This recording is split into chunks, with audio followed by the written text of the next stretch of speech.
आज ये हमारी रिलेशन एंड फंक्शन की सेकंड क्लास है। जो हमारी फर्स्ट क्लास थी इसके अंदर हमने 11th क्लास के जो हमने चैप्टर 11th क्लास में पढ़ा था उसका थोड़ा सा रिवीजन दिया था। अभी हमारा स्टार्ट होता है ये यहाँ से। जो पहले वाली वीडियो है वो आपको इससे पहले अगर आपने देख ली है तो बहुत अच्छी बात है, नहीं तो आपको वो वीडियो पहले देखनी पड़ेगी। क्योंकि होता क्या है कि ये चैप्टर डिपेंड करता है 11th क्लास में आपने इस चैप्टर में कितना पढ़ा है, कितना अच्छा पढ़ा है। तो इसीलिए जो मैंने एक वीडियो बनाई थी वो सिर्फ और सिर्फ 11th क्लास का रिवीजन था। तो अभी हम स्टार्ट करते हैं आज टाइप्स ऑफ रिलेशन।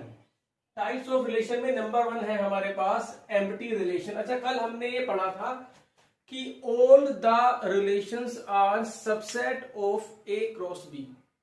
ए और बी की जो कार्टेशियन प्रोडक्ट है सभी रिलेशंस उसी की सबसेट होती हैं। इट मींस जो भी हमारे पास, जैसे मान लीजिए हमारे पास है let A be a set, इसका मतलब है ए और बी दोनों ए ही काम करेंगे। तो ए की जो कार्टेशियन प्रोडक्ट है वो ए क्रॉस ए आएगा। तो जितने भी set A cross B, A और ए की जो कार्टेशियन प्रोडक्ट है उसके जो भी सबसेट होंगे वो रिलेशन होगी। ये तो क्लियर है। All the relations are subset of Cartesian product means A into A। तो जो भी सेट हमारे इसके सबसेट होंगे वो 100% रिलेशन जरूर होंगे। तो ऐसे ही हमारे पास आता है empty relation. Let A be a set, A कोई सेट है जिसपे हमारी रिलेशंस डिफाइंड है। तो फाई एक सेट है हमारे पास, जो पक्की बात है ए क्रॉस ए का सबसेट होगा। फाई ए क्रॉस ए का सबसेट तो 100% है। Phi is subset of every set. तो अगर ये फाई इसका सबसेट है तो फाई एक रिलेशन है। So it is a relation, क्योंकि सबसेट है तो रिलेशन है। अब जब ये रिलेशन है तो this relation is called empty relation. इसका दूसरा नाम होता है हमारे पास वॉइड रिलेशन या नल रिलेशन भी हम इसे बोलते हैं। इसके एग्जांपल देखिए, मान लीजिए मैं एक एग्जांपल बना देता हूं यहां पर। चलो इसी का एग्जांपल देखते हैं। पहले हमारे पास एक सेट है ए 1 2 3 4, इसके अंदर 4 एलिमेंट हैं। तो ए क्रॉस ए में कितने एलिमेंट होंगे? 16। 4 4 जा 16 एलिमेंट होंगे हमारा ए क्रॉस ए में। हम एक रिलेशन डिफाइन करते हैं, हमने उसे फिलहाल अभी आर नाम दे दिया। R is a relation. ये रिलेशन हमारी कैसी है? A B such that a plus B equal to 12, A और बी बिलोंग्स टू ए। जिन दो नंबरों का सम 12 आएगा वो इस रिलेशन के एलिमेंट होंगे। और एलिमेंट आपको कहां से लेने हैं? ए से। जैसे मान लीजिए ए आपने 2 ले लिया, बी आपने 4 ले लिया। 2 प्लस 4 6 होता है, 12 नहीं होता। जब जब 12 आएगा तो इसके अंदर एलिमेंट आएंगे। लेकिन ऐसे कोई दो नंबर हमारे पास नहीं है। मैक्सिमम सम 8 आ सकता है, 4 प्लस 4 12 तो आ ही नहीं सकता। इट मींस इसमें कोई एलिमेंट नहीं आएगा। तो ये है हमारी phi relation is empty relation. Number 2 पे हमारा आता है यूनिवर्सल। Universal relation. यूनिवर्सल का मतलब क्या है? कि जिसके अंदर सभी एलिमेंट हो। इट मींस देखिए इसकी डेफिनेशन है let A be a set, let A be a set then देखिए ए क्रॉस ए सबसेट होगा ए क्रॉस ए का। क्यों? Every set is subset of itself. Every set is subset of itself. जो सभी set होते हैं हमारे पास वो अपने खुद के सबसेट तो होते हैं। It means every set is subset of itself. हमें ये पता है कि ए क्रॉस ए या ए क्रॉस बी, जो भी आपने सेट यहां पर लिए हुए, मैंने एक सेट ए लिया हुआ है बस, जितने भी ए क्रॉस ए के सबसेट है वो सब रिलेशन है। फाई सबसेट था, रिलेशन है, एम्प्टी रिलेशन उसका नाम था। ए क्रॉस ए भी तो सबसेट होगा ए क्रॉस ए का, तो इट मींस अगर ये इसका सबसेट है and so it is a relation. भैया सबसेट है तो रिलेशन तो है, जितने भी सबसेट है सब रिलेशन है, so it is a relation. इस रिलेशन को ही हम कहते हैं, this relation is called universal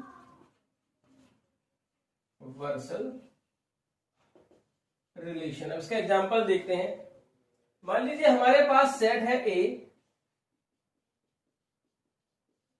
इस पर हमने एक रिलेशन डिफाइन की, हमने रिलेशन डिफाइन की आर ए बी। रिलेशन हमने ऐसी डिफाइन की है कि a माइनस बी का जो मॉडुलस है वो ग्रेटर देन इक्वल टू 0 है, a and b belongs to a।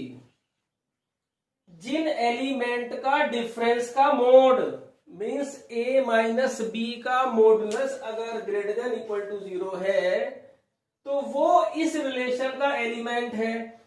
हमें तो पता है कि मॉडुलस तो हमेशा पॉजिटिव ही होते हैं, तो इट मींस इसके अंदर जितने भी एलिमेंट बनेंगे। अच्छा, अगर हम इसका कार्टेशियन प्रोडक्ट हम निकालें तो 1 1 1 2 1 3 1 4, ऐसे ही 2 1 2 2 2 3 2 4 3 1 3 2 3 3 3 4 3 4 1 4 2 4 3 4 4। ये 16 एलिमेंट होंगे, 1 2 3 4 5 6 7 8 9 10 11 12 13 14 15 16। जितनी भी रिलेशंस आप इस सेट पे डिफाइन करोगे उनके अंदर जो एलिमेंट होंगे वो इन 16 में से ही आएंगे, 16 से बाहर नहीं आ सकते। क्यों? क्योंकि रिलेशन हम किस में देख रहे हैं, इन एलिमेंट्स के बीच में देख रहे हैं, तो इससे बाहर आने का कोई चांस ही नहीं है। अब आप देखिए 1 1 1 माइनस 1 0 0 आना चाहिए या पॉजिटिव आना चाहिए, पॉजिटिव है, 0 है, इसका एलिमेंट है। 1 माइनस 2 1 माइनस 2 माइनस 1 मॉडुलस 1 है।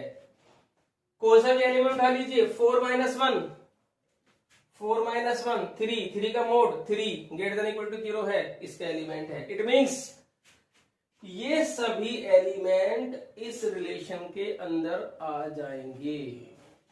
तो यही हमारी क्या है, इज यूनिवर्सल रिलेशन।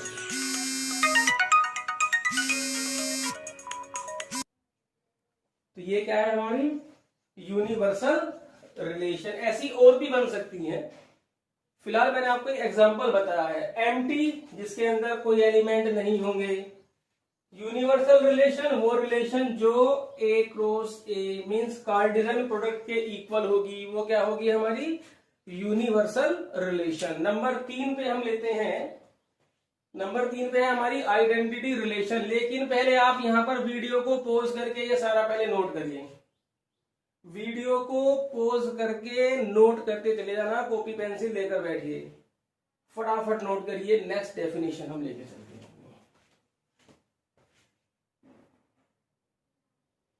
हमारे पास है definition identity relation. Identity relation हम किससे बोलते हैं, let A be a set. हमारे पास कोई सेट ए है, देखो सेट तो हमें दिया हुआ होगा ही, हर रिलेशन के अंदर सेट का मीन्स होता है मेंबर्स जिनके बीच में हमें रिलेशन देखनी होती है। तो सेट तो हमें दिया हुआ ही होगा, उसके बिना तो रिलेशन ही पॉसिबल नहीं है भाई। अब जब हम आपको एलिमेंट देंगे तभी तो आप रिलेशन ढूंढोगे। तो let A be a set, then हमने ग्रेजुअली आई, रिलेशन जो आइडेंटिटी होती है उसे हम आई से डिनोट करते हैं, हर जगह आइडेंटिटी को आई से डिनोट किया जाता है। आई में बिलोंग करेंगे ए और A belongs to set A, means जो हमारा सेट ए है उसके जो हमारे डबलेट्स होंगे वो सब हमारे किस में होंगे, आइडेंटिटी में होंगे। अभी आप जरा देखना, इज कॉल्ड आइडेंटिटी रिलेशन। इसको एग्जाम्पल के थ्रू आप देखिए। हमारे पास एक सेट है ए 1 2 3 4, तो हम इस पर रिलेशन डिफाइन करते हैं। R1 मैंने नाम दिया, 1 1 2 2 3 3 4 4। एक हमने दिया R2 1 1 2 2 4 4। एक R3 रिलेशन हमने बनाई 1 1 2 2 3 3 4 4 1 3। अब मैंने 3 एग्जाम्पल लिखे हैं, तीनों ही रिलेशन हमारी इस पर डिफाइंड है। तो ये जो हमारी फर्स्ट वाली है ये आइडेंटिटी रिलेशन है।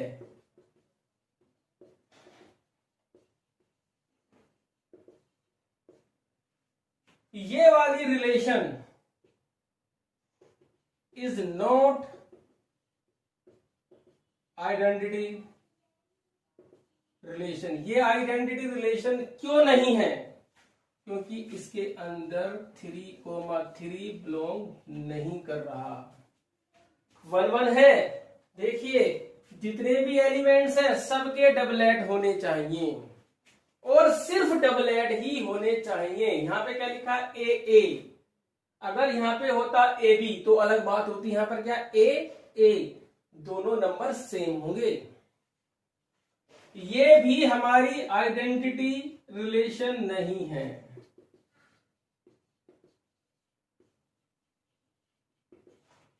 क्योंकि डबलेट तो इसके अंदर है, सभी एलिमेंट्स के डबलेट हैं, 1 2 3 4 सबके डबलेट है, लेकिन ये नहीं होना चाहिए था। डेफिनेशन कहती है ए ए, तो ये ए ए नहीं है, ए बी अलग एलिमेंट हो गया ये, क्योंकि 1 3 बिलोंग कर रहा है R3 में। तो आइडेंटिटी क्लियर है आपकी। अब अगली डेफिनेशन, अब हमारे पास 3 डेफिनेशन आएंगी लगातार। Reflexive relation, symmetric relation, transitive relation, यही 3 हमारी मेन रिलेशन है क्लास 12th में। इन्हीं से रिलेटेड एक क्वेश्चन बोर्ड के एग्जाम में पूछा जाता है। तो हम स्टार्ट करेंगे, यहां तक तो कोई प्रॉब्लम नहीं। अब हमारे पास क्या है, रिफ्लेक्सिव, सिमेट्रिक और ट्रांजिटिव, ये 3 रिलेशन और इक्विवेलेंस रिलेशन। तो ये 3-4 जो अब मैं डेफिनेशन लिखवाऊंगा ये आपको जरूर समझनी है। उससे पहले मैं आपको एक डेफिनेशन और लिखवा देता हूं। एक हमारे पास है इनवर्स रिलेशन। देखिए इनवर्स रिलेशन क्या होती है, let A be a set, जो कि हो रहा ही है। तो एक रिलेशन है R A B belongs to A is a relation. ये हमारे पास रिलेशन है। तो जो आर इनवर्स है इसे हम बोलते हैं इनवर्स, आर के ऊपर -1 लगा देते हैं, आर इनवर्स। ये क्या होगा, ए बी का बी ए बन जाएगा और A B belongs to A, क्या बन जाएगा, ए बी का बी ए इज अ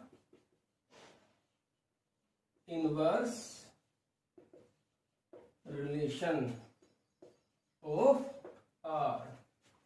जैसे मान लीजिए एक रिलेशन है हमारे पास जिसमें है 1 2 2 3 4 3। अब इसका जो इनवर्स होगा वो होगा 2 1 3 2 और 3 4। अच्छा मैं आपको बात और बताना चाहता हूं, इंपॉर्टेंट बात है। आइडेंटिटी और इनवर्स का रिलेशन मतलब क्या मीनिंग है इनकी, अभी आप ये समझिए। देखिए चैप्टर कोई सा भी हो, ऑपरेशन कोई सा भी हो, टॉपिक कोई सा भी हो, आइडेंटिटी हमेशा यूनिक होती है।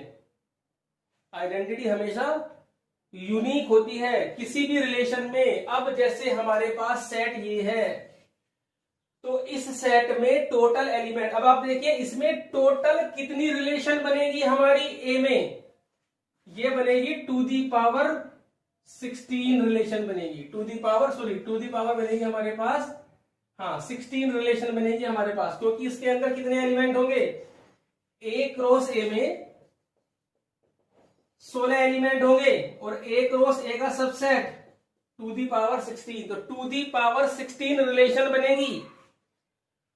उन सभी जितनी भी है टू दी पावर 16 की वैल्यू जो भी होगी, ये वाली जो रिलेशन है 1 1 2 2 3 3 4 4, सिर्फ यही एक इसके अंदर आइडेंटिटी रिलेशन होगी, बाकी और किसी को हम आइडेंटिटी रिलेशन नहीं बोल सकते। ऐसे ही इनवर्स, इनवर्स क्या होता है, इनवर्स हर रिलेशन का अलग होता है। इनवर्स हर रिलेशन का अलग होता है। जैसे इसका इनवर्स ये होगा, कोई और हमारे पास रिलेशन होगी, उसका इनवर्स कुछ और बनेगा। It means inverse her relation का अलग होता है, लेकिन आइडेंटिटी हमेशा यूनिक होती है। आपने मैट्रिक्स में भी पढ़ा होगा, मैट्रिक्स में आइडेंटिटी अगर 3x3 की होती है तो 1 0 0 0 1 0 0 0 1। नोट करने वाली बात है, अगर 3x3 मैट्रिक्स की बात चलेगी तो आइडेंटिटी यही रहेगी। 2x2 की चलेगी तो 1 0 0 1, 4x4 की चलेगी तो 1 0 0 0 0 1 0, लाइक दिस आपकी आइडेंटिटी होगी। बट अगर आप इनवर्स की बात करेंगे तो इनवर्स हर मैट्रिक्स का अलग होता है। आपने मैट्रिक्स चैप्टर में इनवर्स निकाले होंगे, हर मैट्रिक्स का इनवर्स अलग होता है, लेकिन आइडेंटिटी यूनिक होती है। तो यही वाली बात इसके अंदर है, ये हर जगह लागू होती है आइडेंटिटी इनवर्स की बात। कोई भी चैप्टर पढ़ लो, कोई भी टॉपिक पढ़ लो, आइडेंटिटी इनवर्स की यही प्रॉपर्टी होती है, identity is unique. Identity is unique, always unique होती है। इनवर्स पर्टिकुलर हर एलिमेंट के अलग होते हैं, हर रिलेशन का इनवर्स अलग होता है। ऐसे ही अगर मैं आपको थोड़ा सा और समझाना चाहूं तो पहले आप वीडियो को पॉज करके ये नोट कर लीजिए, और इसमें आप देखिए, जैसे सपोज करिए हमारे पास मल्टीप्लीकेशन हमारे पास एक ऑपरेशन है, तो मल्टीप्लाई में जो आइडेंटिटी होती है ना वो 1 होती है। क्यों? क्योंकि आइडेंटिटी की मल्टीप्लाई आप किसी में भी कर लो, हमेशा वही नंबर आएगा, तो 1 आइडेंटिटी होती है। तो यानी कि मल्टीप्लीकेशन जब हमारा ऑपरेशन होगा तो आइडेंटिटी क्या होती है, 1। अब इनवर्स क्या होता है, 2 का इनवर्स 1/2 होता है, क्योंकि किसी एलिमेंट में अगर हम उसका इनवर्स ऑपरेट करते हैं ना, किसी एलिमेंट में उसका इनवर्स, तो आंसर हमेशा क्या आता है, आइडेंटिटी। मैट्रिक्स में भी आपने पढ़ा होगा कि A B is equal to I, then B is inverse of A. ऐसे ही यहां पर है, हमेशा मल्टीप्लाई करने के बाद 1, तो 2 का इनवर्स 1/2, 3 का इनवर्स 1/3, 4 का इनवर्स 1/4। तो हर एलिमेंट का इनवर्स अलग आ रहा है, लेकिन आइडेंटिटी यूनिक आ रही है। ये अभी हम आगे और बहुत पढ़ेंगे आइडेंटिटी इनवर्स के बारे में। फिलहाल मैंने आपको थोड़ा सा नॉलेज के लिए बता दिया है कि आइडेंटिटी यूनिक होती है और इनवर्स हर रिलेशन का अलग होता है। और नेक्स्ट डेफिनेशन है हमारी रिफ्लेक्सिव रिलेशन। आप सभी पॉज करके पहले ये नोट करिए।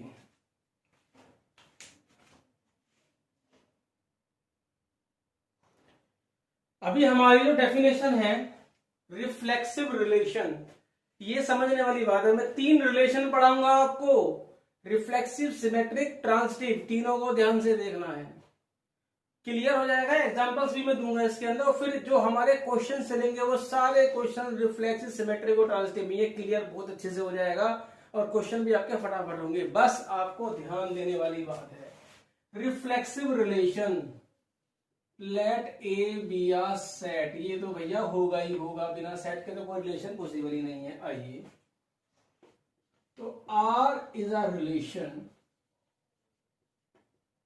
इसे ऐसे लिखिए, a relation R is said to be, a relation R is said to be reflexive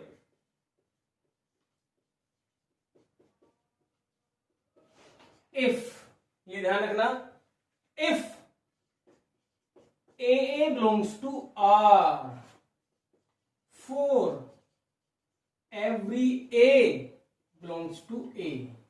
set तो एलिमेंट तो यहीं के होंगे, इट मींस, इसका मतलब क्या हुआ, ए बिलोंग्स टू आर का मतलब ये हुआ कि every element A belongs to R का मतलब क्या हुआ? इसका मतलब हुआ कि every element of A is related to itself. यहां ध्यान देने वाली बात है, ये मैंने आपको नोट दिखाया है, every element of A is related to itself. Every means A में जितने भी एलिमेंट है वो खुद से रिलेटेड होने चाहिए। अच्छा, फिर आपके मन में एक डाउट आ रहा होगा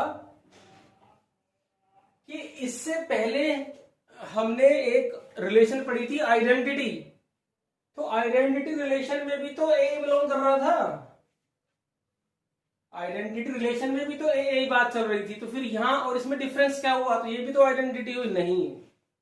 अब मैं आपको बताता हूं, मान लीजिए हमारे पास एक सेट है ए, 1 2 3 4। अब यहां पे समझना ध्यान से जरा, 1 2 3 4, मैं इस पे कुछ रिलेशंस डिफाइन करता हूं। मान लीजिए इसमें 16 एलिमेंट होंगे, टू दी पावर 16 रिलेशन बनेगी, उनमें से 3-4 रिलेशन में बोर्ड पे लिखता हूं क्लियर करने के लिए कि रिफ्लेक्सिव है क्या।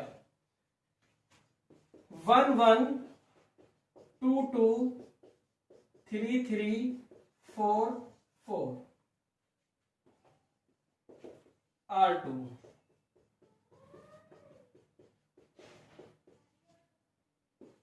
R3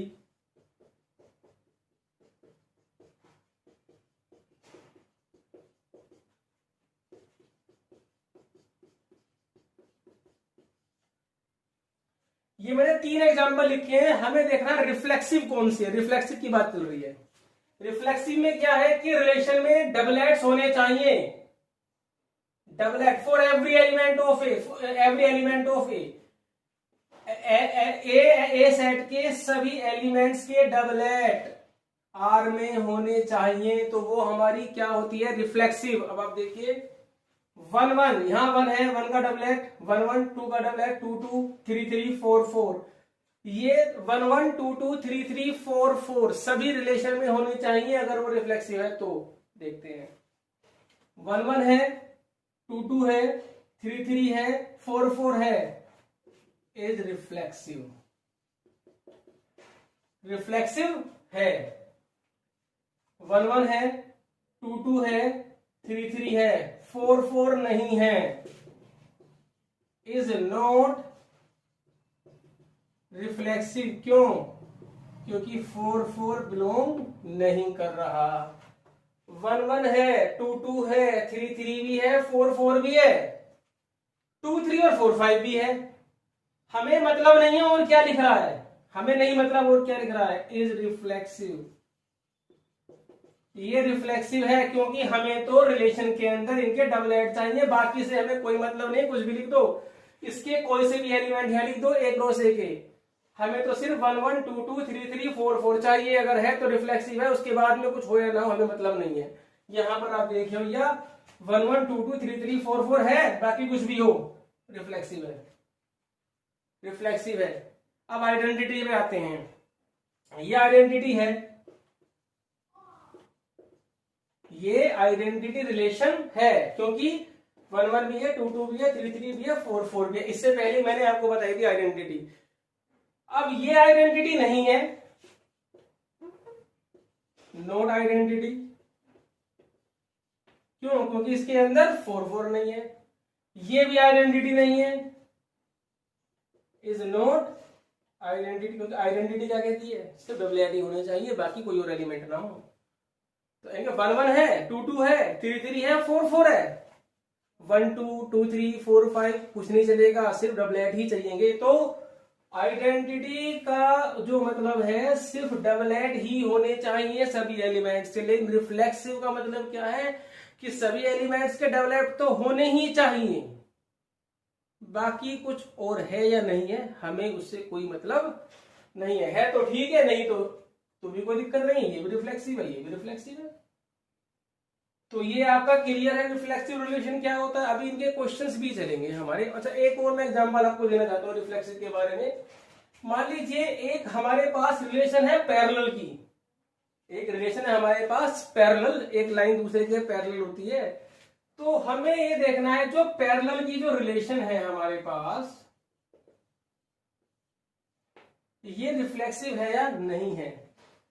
भैया जब आपकी बात चल रही है पैरेलल की, तो सेट आपका क्या होगा, सेट के अंदर आपके पास स्ट्रेट लाइन होंगी। भैया पैरेलल तो लाइन सी होती है। तो we know that every line is parallel to itself. जैसे मान लीजिए हमारे पास एक लाइन है ए बी, तो ये अपने खुद के पैरेलल तो होती ही होती है। इट मीन जो पैरेलल की कंडीशन है वो रिफ्लेक्सिव है। अच्छा, एक हमारे पास रिलेशन है मान लीजिए परपेंडिकुलर। परपेंडिकुलर रिलेशन जो होती है ना हमारे पास, ये रिफ्लेक्सिव नहीं होती, क्योंकि जो लाइन है वो is no, every line is not perpendicular to itself. कोई अपने परपेंडिकुलर नहीं होती है। ये कहां है इससे परपेंडिकुलर, अगर ए बी के बीच में, ए बी और ए बी के बीच में 90 डिग्री का एंगल है तो परपेंडिकुलर है, ऐसा पॉसिबल ही नहीं है। तो ये हमारी रिफ्लेक्सिव नहीं है, ये हमारी रिफ्लेक्सिव है। अभी बहुत क्वेश्चंस चलेंगे हमारे पास रिफ्लेक्सिव, सिमेट्रिक, ट्रांसिटिव के बारे में, तो ये और क्लियर होगा। अभी हम नेक्स्ट जो हमारी डेफिनेशन है वो है सिमेट्रिक रिलेशन। अब हम सिमेट्रिक के बारे में बात करते हैं कि ये रिलेशन हमारी क्या होती है।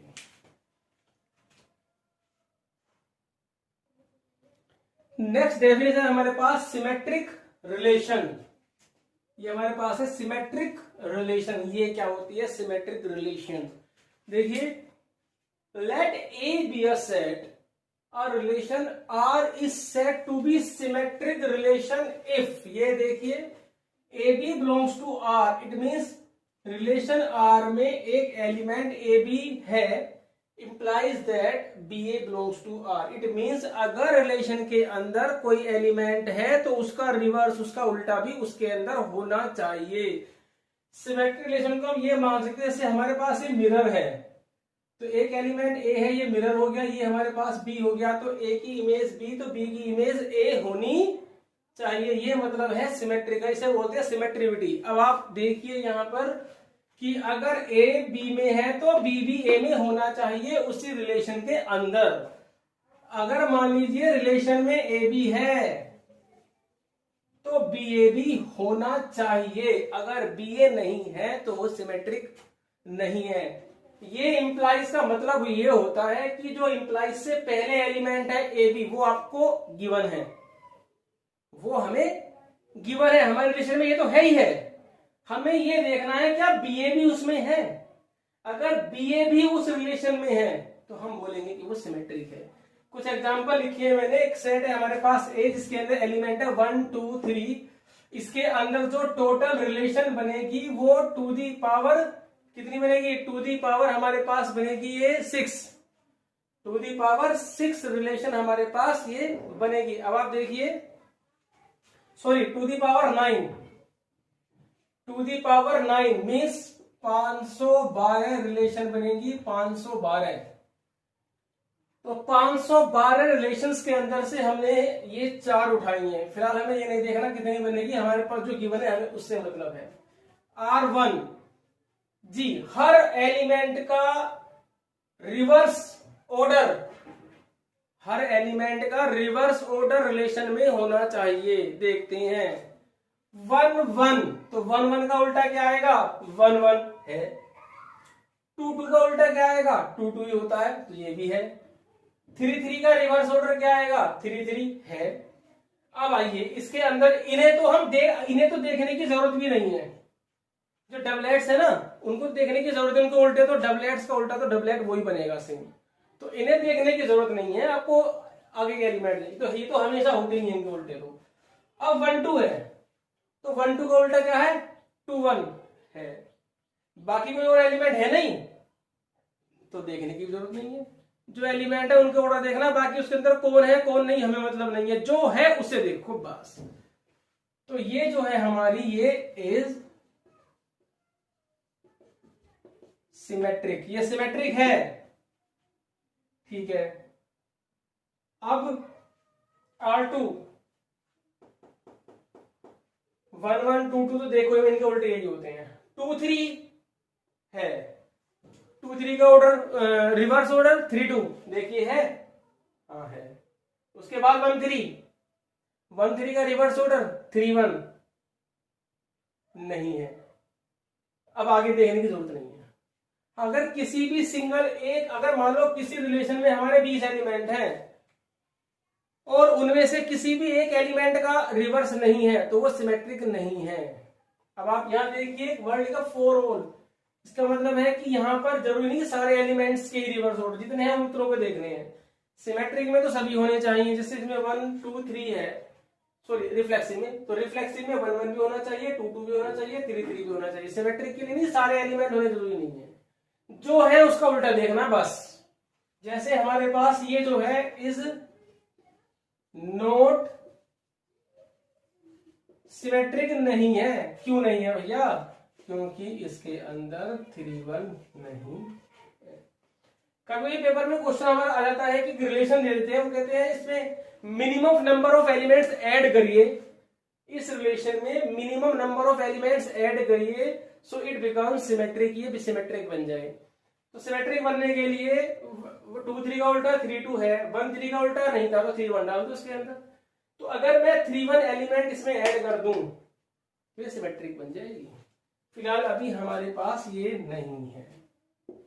नेक्स्ट है हमारे पास R3, 1 2 का उल्टा 2 1, 1 3 का उल्टा 3 1, 2 3 का उल्टा 3 2, सब एलिमेंट्स के रिवर्स एलिमेंट हैं, यस इज सिमेट्रिक। अब 1 1 2 2 3 3, 1 1 का उल्टा 1 1, 2 2 का उल्टा 2 2, 3 3 का उल्टा 3 3 सारे हैं, तो ये रिलेशन हमारी कैसी हुई? Is symmetric. अब हम देखते हैं इनमें से रिफ्लेक्सिव कौन कौन सी है। भाई रिफ्लेक्सिव होने के लिए 1 1 2 2 3 3 तीनों होनी चाहिए। इसमें भी है 1 1 2 2 3 3 है, बाकी इससे कोई मतलब नहीं होता रिफ्लेक्सिव में, तो ये रिफ्लेक्सिव तो है।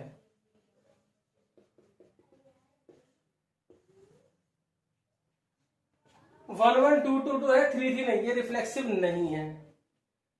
और ये भी रिफ्लेक्सिव नहीं है, ये रिफ्लेक्सिव है, ये रिफ्लेक्सिव है।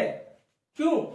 1 1 2 2 3 3 तीनों है, तो सिमेट्रिक भी है ये और रिफ्लेक्सिव भी है। अच्छा, सिमेट्रिक को आप एक तरह से ये भी देख सकते हो, मान लीजिए हमारे पास रिलेशन है पैरेलल की, तो अगर ए बी लाइन, एक लाइन है हमारे पास ए बी, एक लाइन है हमारे पास पी क्यू, तो जैसे मान लीजिए ए बी लाइन जो है वो पी क्यू के पैरेलल है, A B is parallel to P Q, तो पी क्यू भी तो ए बी के पैरेलल है।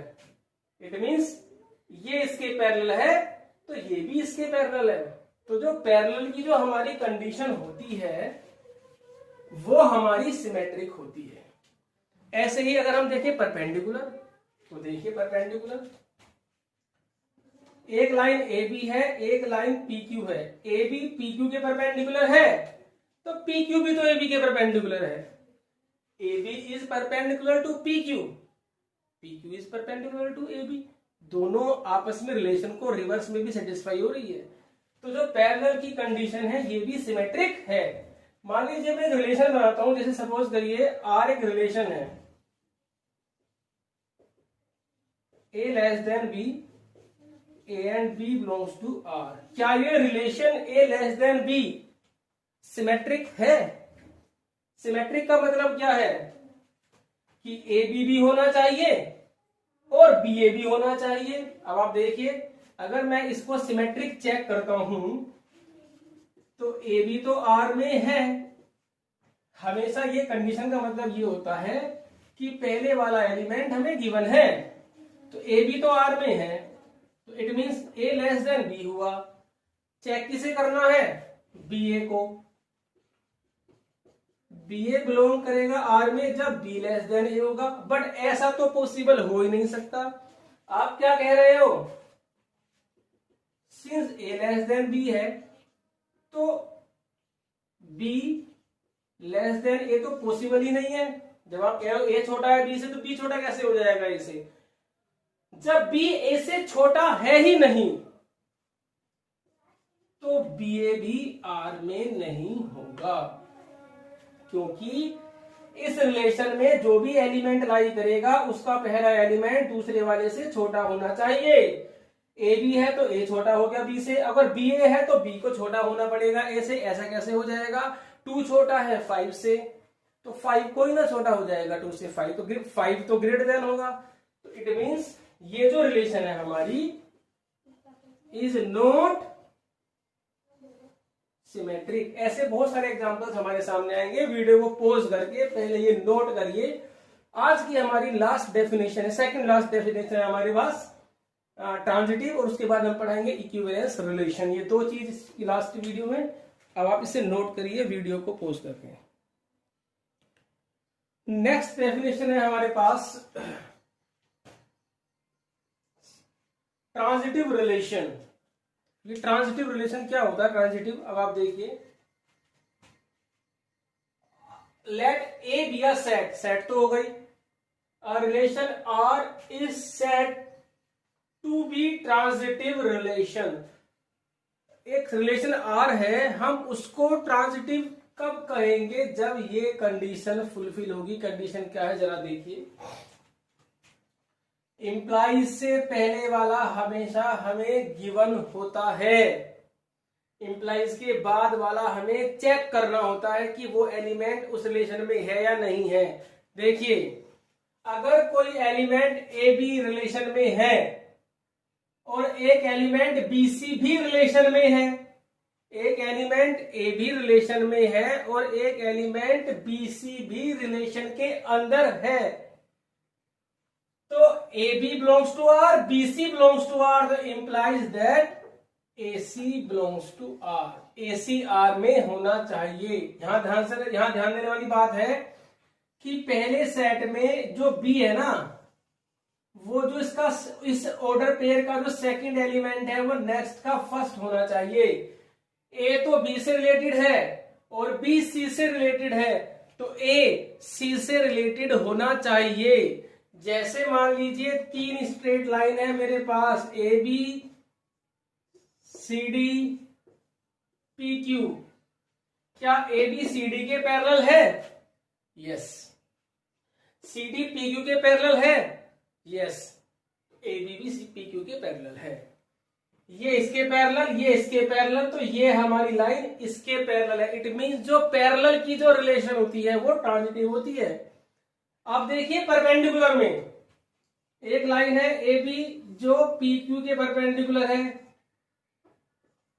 और जो PQ है वो CD के परपेंडिकुलर है। ध्यान से देखिए, एक लाइन है AB जो PQ के परपेंडिकुलर है और एक लाइन है PQ जो CD के परपेंडिकुलर है, बट AB CD के परपेंडिकुलर नहीं है, पैरेलल है। तो इट मींस जो कंडीशन हमारी होती है परपेंडिकुलर की, जो रिलेशन होती है between 2 lines is not transitive. तो पैरेलल की कंडीशन ट्रांजिटिव होती है, परपेंडिकुलर की कंडीशन ट्रांजिटिव नहीं होती है। अब यहां पे कुछ एग्जांपल देखिए। एक सेट है मेरे पास A 1 2 3 4, 4 एलिमेंट है इसके अंदर। इस पर हमारी टू दी पावर 16 रिलेशन बन सकती हैं। उनमें से मैंने कुछ रिलेशन उठाई है 3। अब देखते हैं ट्रांजिटिव है या नहीं है। अच्छा, इसमें एक नोट करने वाली बात है, इसको समझाने से पहले यहां बहुत कंफ्यूजन रहता है बच्चों को कि ए बी अगर आर में है, ए बी अगर आर में है और BC आर में नहीं है, ए बी आर में है बट BC आर में नहीं है, तो AC का तो मतलब ही नहीं उठता। भाई हम AC को कब चेक करेंगे? जब ये 2 एलिमेंट हमारे रिलेशन में है। अगर इन दोनों में से मान लीजिए एक तो है दूसरा नहीं है, तो तीसरे का तो कोई सवाल ही पैदा नहीं होता। अगर A B से रिलेटेड है और B C से रिलेटेड है तभी A C से होगा, अदरवाइज नहीं। ये एलिमेंट है और ये है ही नहीं, तो ये कहां से आएगा? तो ये भी हमारा स्पेशल केस होता है, इसमें हम कहते हैं ट्रांजिटिव है। इसमें हम क्या कहते हैं? रिलेशन को ट्रांजिटिव है। जब एलिमेंट ही नहीं मिला तो चेक कहां से करेंगे? तो उस केस में हमारी रिलेशन जो होती है वो ट्रांजिटिव होती है। इसका एग्जांपल आप देखिए जरा, एनसीईआरटी का एग्जांपल क्वेश्चन है, x, y, sorry, x, y is an element of relation R such that x is wife of y, x y की वाइफ है। तो हमें चेक करना है कि ये ट्रांजिटिव है या नहीं है। ट्रांजिटिव का मतलब क्या हुआ कि एक्स वाई बिलोंग करेगा आर में, तो वाई जेड बिलोंग करेगा आर में, तब एक्स जेड भी बिलोंग करेगा आर में। ट्रांजिटिव होने के लिए एक्स वाई अगर आर में है, वाई जेड अगर आर में है, तो एक्स जेड को भी आर में होना चाहिए, तभी वो ट्रांजिटिव होती है। चलो देखते हैं भैया, एक्स वाई आर में है, इसका मतलब है X is wife of Y. जब एक्स वाई की वाइफ है तो एक्स तो फीमेल हुई और वाई क्या हुआ हमारा, मेल हुआ। अब अगर हम कहें कि वाई जेड बिलोंग करता है आर में, इसका मतलब क्या हुआ, Y is wife of Z. ऐसे कैसे हो जाएगा, ऐसे तो हो ही नहीं सकता है, तो प्रकृति बदल जाएगी। X is wife of Y, तो वाई तो एक्स का हस्बैंड हुआ, तो वाई कोई किसी की वाइफ हो सकती है। तो इट मीन्स वाई जेड जो है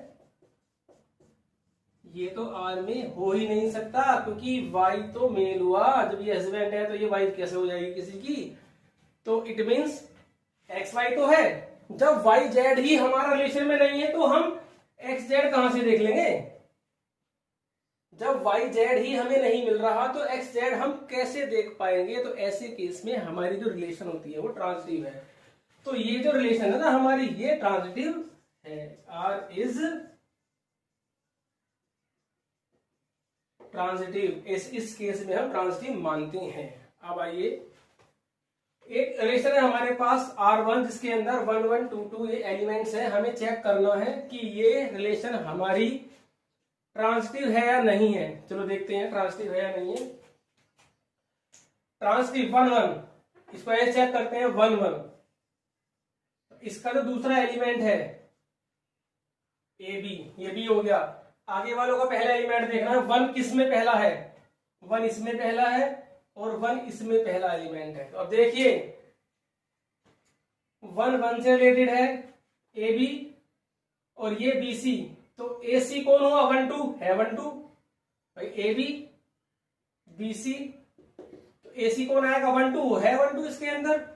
अब अगला एलिमेंट देखिए और 1 यहां पर है। अब यहां देखिए ये तो खत्म हो गया।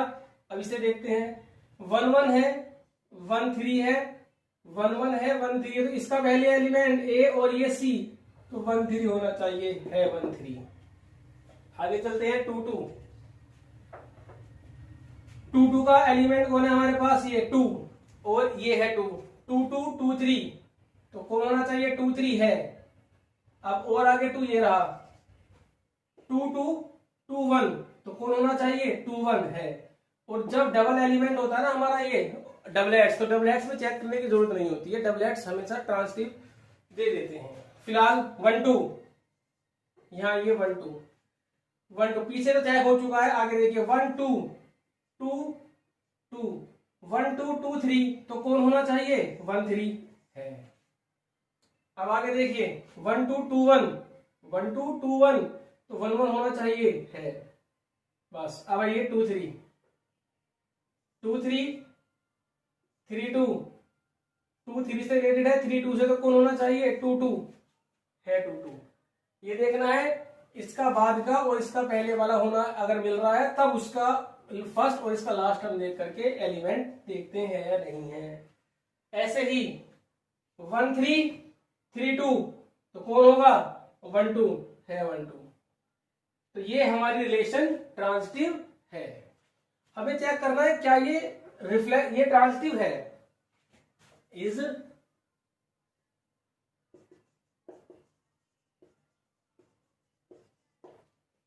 ट्रांजिटिव।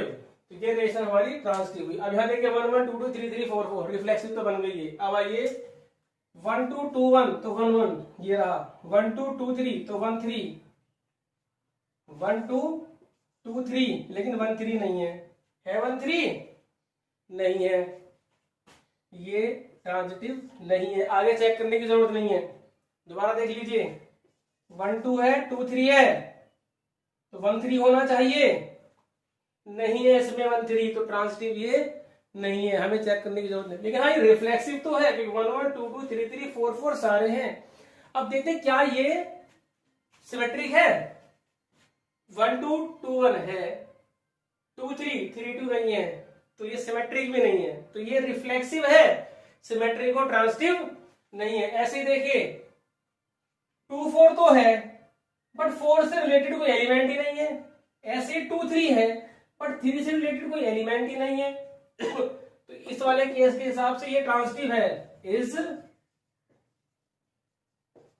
ये रिफ्लेक्सिव नहीं है, सिमेट्रिक भी नहीं है, बट ये ट्रांजिटिव है क्योंकि 2 4 तो है लेकिन 4 से रिलेटेड एलिमेंट मतलब ए बी तो है लेकिन बी सी है ही नहीं इसके अंदर।